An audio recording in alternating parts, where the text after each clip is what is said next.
el rol de lo colectivo pasa a ser fundamental para pensar juntos este universo. Yo creo que el pensamiento crítico surge de lo colectivo, surge del intercambiar ideas, del intercambiar prácticas, porque los pensamientos no nacen del cielo, ¿no? Nacen de la práctica concreta. Entonces, el rol de los sindicatos es fundamentalmente enfrentarse y hacer un buen diagnóstico de lo que estamos viviendo. Y por otro lado, colectivizar las luchas. Yo creo que tenemos que pensar que esta lucha de clases o esta lucha de enclasamientos sociales va aparejada y articulado con una lucha de lugares. Es decir, el trabajador, y esto es lo también perverso del actual capitalismo, ¿no? Tratan de dividir, es decir, si tú tenés 45 años, tenés una determinada experiencia laboral y se te paga tanto, pero si yo tengo 18 o 20 se me va a pagar distinto, y si yo soy una mujer se me va a pagar distinto, y sabemos las diferencias de género que existen en el mundo del trabajo. Entonces eso divide al trabajador, lo aísla de sus pares, no sé si me explico, y eso genera una lucha de lugares, una competencia que en lugar de generar solidaridad genera un exacerbado individualismo, ¿no? Y esto es una de las características del neoliberalismo.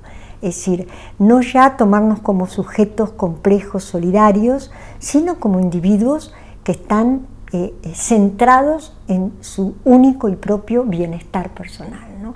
Y a su vez, con esta nueva imagen del empresario, del monoempresario, que construye su propia vida y que en definitiva es solo él responsable de su éxito o de su fracaso, cuando sabemos que es mucho más complejo de eso, y sabemos que justamente la evolución de la humanidad se ha hecho a través de los colectivos y fundamentalmente de los colectivos de los trabajadores, ¿no? Entonces el rol del sindicato es pensar, es actuar de formas, yo diría, lo suficientemente inteligentes para no caer en mecanismos antiguos de respuesta, ¿no?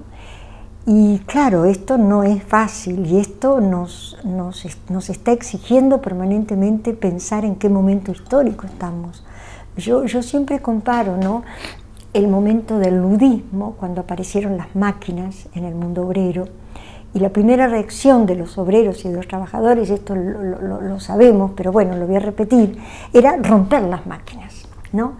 Y bueno, y se crearon millones y millones de desempleados, que después se fueron reorganizando a través justamente del mundo del capitalismo industrial. Bueno, en este momento no podemos romper Internet ni la Big Data, ¿no? No podemos salirnos de ellas, estamos inmersos en ellas, y yo creo que hay un antes y un después. Entonces, como estamos inmersos en esta nueva tecnología, tenemos que tratar de utilizarlas a nuestro favor. Y yo creo ahí que el rol, vos decías el rol de los sindicatos, es fundamental en la formación tecnológica, pero la formación tecnológica con una conciencia de clase, porque si no, no sirve para nada. Yo voy a decir algo que de pronto no puede gustar, pero cuando yo pienso en los hackers, que son muy personales e individuales, en algún lugar, cuando esos hackers están del lado del trabajo y del trabajador y de la justicia social, es fantástico. Pienso que por un lado, no quiero dar respuesta a través de los hackers, pero digo, ¿cómo un hacker puede hackear los secretos más grandes del Pentágono, y así les ha ido? O un hacker puede servir absolutamente a las grandes transnacionales y a las grandes formas de explotación. Entonces, por un lado eso, y vuelvo a pensar que el rol de los sindicatos, primero el rol de lo colectivo es importante, y volver un poco a los primeros sindicatos, en donde no solo eran las reivindicaciones puntuales, sino era también pensar en la integralidad del trabajador, porque realmente yo creo que estamos viviendo una transformación en nuestras formas de vida y en nuestras vidas cotidianas, que exige que los sindicatos también piensen esto, ¿no? Y no quedemos solo en la reivindicación puntual, que también es fundamental, ¿no? Yo puedo hablar mucho del Zoom, por ejemplo, ¿no? es decir, como universitaria, ¿no? Bueno, ¿qué implica el Zoom? Para mí, para mis estudiantes, que ya es otro nivel, pues son universitarios, pero ¿qué implica el Zoom para los niños? ¿No? Dicen que es equitativo y democrático. Mentira, mentira. Es decir, porque un niño que vive en determinadas condiciones materiales de existencia, donde vive en un cuarto, la mitad de esto, con mamá, papá y 3 hermanos, para no poner 5 hermanos más, y tienen una desgraciada, chiquita, laptop, o a través del plan Ceibal, no puede estar recibiendo información, no puede estar aprendiendo lo que el maestro le transmite a través de Zoom. Y vemos las estadísticas, ¿no? La enorme cantidad de deserción que existe y cómo esta vida cotidiana se trastoca, y yo creo que acá, y en general yo tengo una visión de género en toda mi vida, creo que acá las mujeres somos las que más llevamos la carga de esto, ¿no? Porque seguimos reproduciendo la doble jornada y seguimos ocupándonos de los niños, de la cocina y además del teletrabajo introducido en la casa. Es decir, ya no tenemos aquel tiempo entre ir al trabajo y venir. Claro, me van a decir, ahí perdíamos 2 horas, no, tremendo. Ahora estoy en mi casa, me siento y tengo Zoom o tengo trabajo online. Sí, pero ese trabajo online implica una desarticulación y una disfuncionalidad de la vida cotidiana, en donde esto trae aparejado lo afectivo, trae aparejado la vida de pareja, trae aparejada la vida de los niños. Es decir, creo que esta mutación del mundo del trabajo, del mundo del capital, toca la vida íntima de los sujetos. Y toca la vida cotidiana, claro, sí.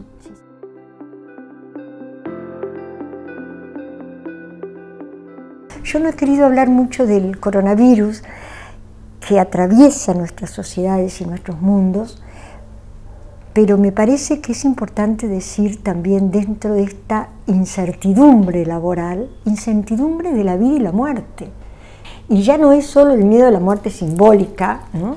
Sino que es el miedo real, el miedo al otro además. ¿Cómo esta pandemia ha exacerbado al otro como el enemigo, como el que me puede contagiar, ¿no? Fíjate la palabra fuerte, me contagia, ¿no? Me transmite el virus, y es un virus global, es un virus total.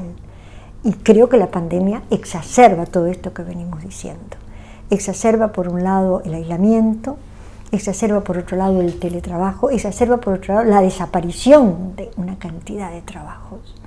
Es decir, yo pienso que la gente que está en servicios, en turismo, en hoteles, en todos los empleados, es decir, ¿qué les espera? ¿Qué nos espera? ¿Qué esperan a nivel del transporte? ¿Qué espera a nivel de la construcción? Es algo que, por suerte, y en algún lugar, estoy hablando de Uruguay, ¿no? Se va salvando, pero me parece que hay que repensar ese mundo del trabajo y repensar las condiciones de la vida cotidiana. Yo no soy científica, yo soy psicosocióloga.